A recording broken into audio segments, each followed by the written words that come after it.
Bonjour, bonjour. Donc aujourd'hui, j'ai une liste de compréhension du texte de Sizia Zike. Et je pense que ça va peut-être vous aider dans votre quotidien. Donc, chose à savoir, bref, l'idée m'est venue en faisant un footing. Donc, pour en venir à la genèse, en tout cas, pour résumer la chose, entre 1870 et 1970,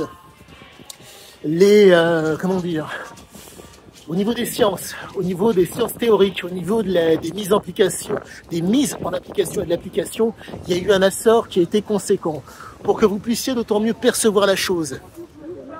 Vous avez une idée. À la suite de ça, vous allez la mettre en pratique. Vous allez faire une mise en application en un mot, vous allez tester pour voir si ça fonctionne. Et à la suite de ça, vous allez faire en sorte que ça puisse s'inscrire dans une durée, donc entre guillemets l'appliquer.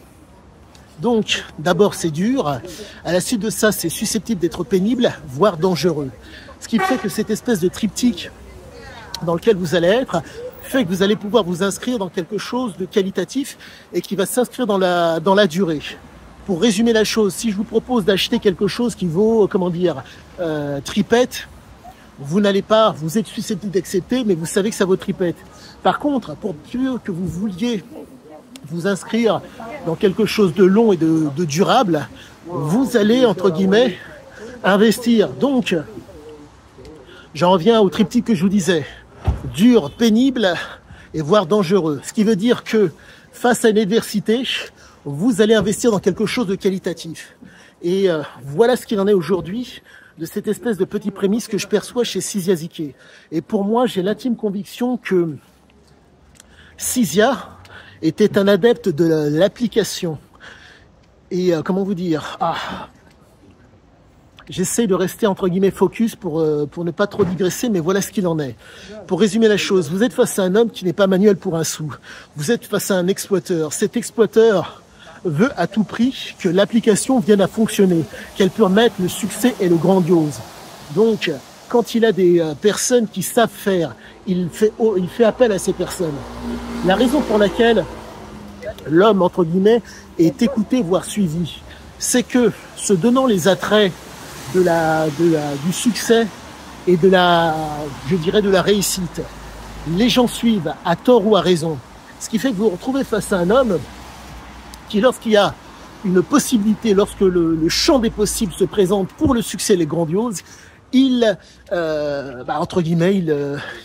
persévère, et si je puis dire, il n'abandonne pas. Il essaie, vaille que vaille, de ne pas subir, d'être constamment dans son rôle d'exploiteur. Le fait d'être dans son rôle d'exploiteur et donc le pousse à ne pas vouloir abandonner. Donc vous vous retrouvez avec un homme qui tient, si je puis dire, des propos pour moi qui sont extrêmement pertinents.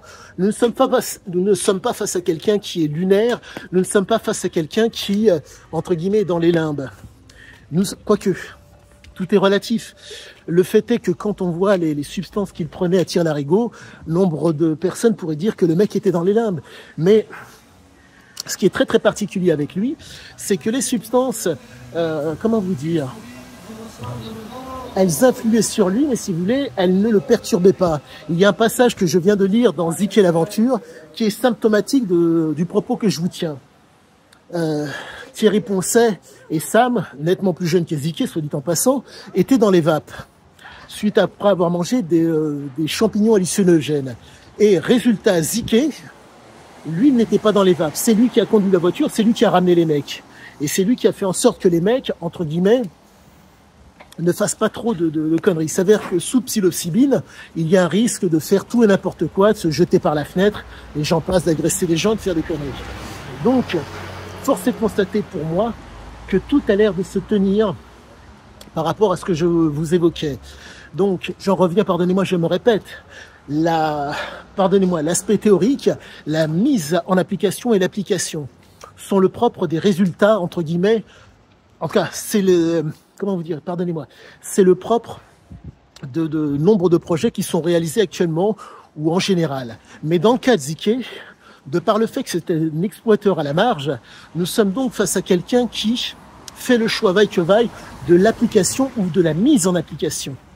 La mise en application, on va dire, entre guillemets, vous avez un esprit, si je puis dire, comment dire, voir si ça fonctionne. Il essaye, il fait la mise en application et à la suite de ça, il applique.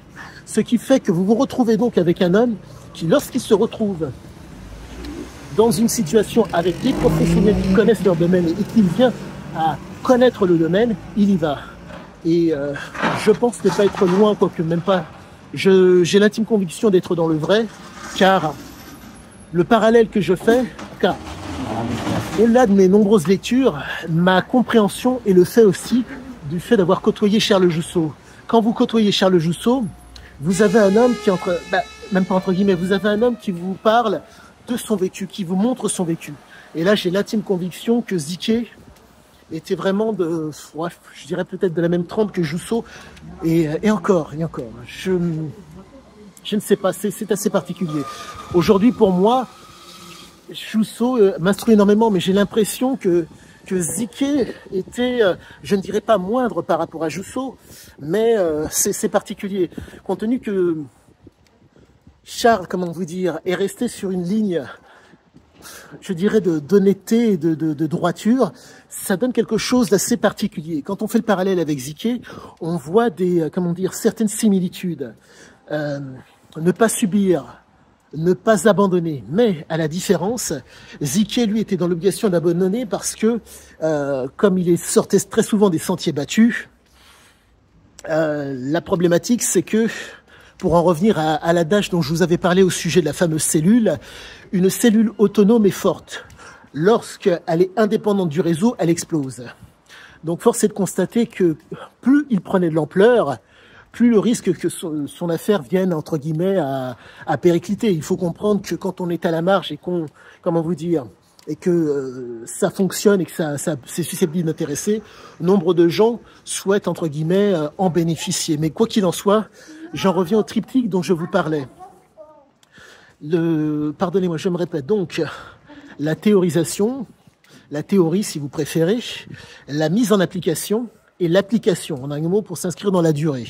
Et tout ça, la force de Ziké, par rapport à nombre de gens, c'était qu'il était capable de, si je puis dire, d'encaisser ce qui était dur, d'encaisser ce qui était pénible, et d'encaisser ce qui était dangereux. Mais pour réussir ce taux de force, la démystification. Quoi qu'il en soit, je pense vous avoir donné le plus gros de mon explication. Le fameux pouce, et abonnez-vous si vous le souhaitez. À bientôt!